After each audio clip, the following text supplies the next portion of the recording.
Welcome everyone to another game of Warhammer Underworlds, and this time my Shadeborn are taking on the Thorns of the Briar Queen.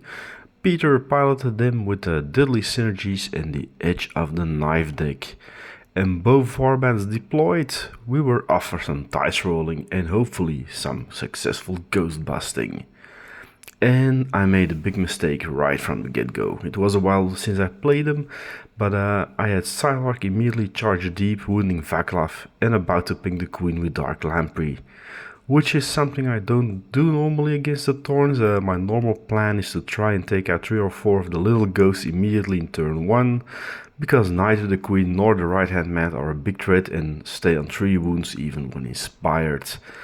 But it had been a while and I fell in my regular pattern of immediately taking out his leader, then commanding striding back with Slitail. It doesn't look much, but it will come back to haunt me, as these are an undead warband that doesn't raise their fighters again. So Psylark, who was now completely on the other side of the board, became the center of attention with all these swarming ghosts, while Drusilla took out the Silenced. And my brave crossbow elf self soon fell, as well as to the swarming of the Thorn Queen's servants. The ghosts were driven into a corner, so normally in round 2 I should be able to start mopping them up while containing them in said corner. And so round 1 ended with a 7-10 lead for the Thorns on the board, because they could score quite some passives, and that wasn't something I wasn't too worried about if I could start killing them in round 2.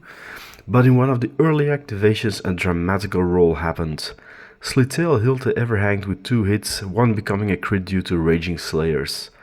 But Peter rolled a double crit in return and the ghosts remained on this plane of existence, meaning that they would be able to start breaking out and managing to bring Slitail down in return, which they duly did, while Valissa became the target so he could score some more passives in his own turns.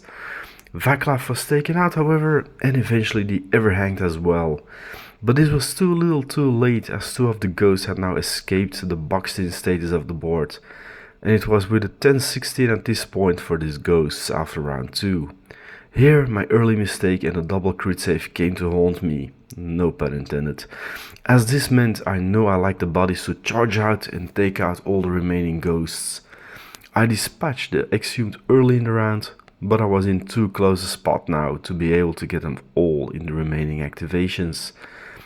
So while Drusilla still managed to take over the Aqua token, even though the ghost survived her attack, his own ghost also snuck onto the token at my side, and I didn't score any of my big hitters, Relented Massacre or Annihilation as such, as there was just one body too much on the table in that final round. The Shadeborn as such lost 15-19, the initial mistake costing me. That freaky save prevented rectifying the situation, but not sticking to my initial plan was what actually cost me this game. Alas, but it happens.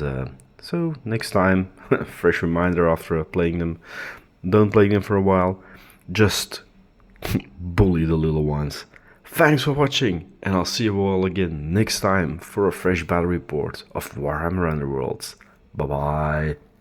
For watching this video, and if you want to support me, check out the link tree above for all my channels so you can have a look there, or my affiliate links, so there's a little kickback to the channel for more content, and if you really like, you can always buy me a coffee. Thanks, and bye-bye.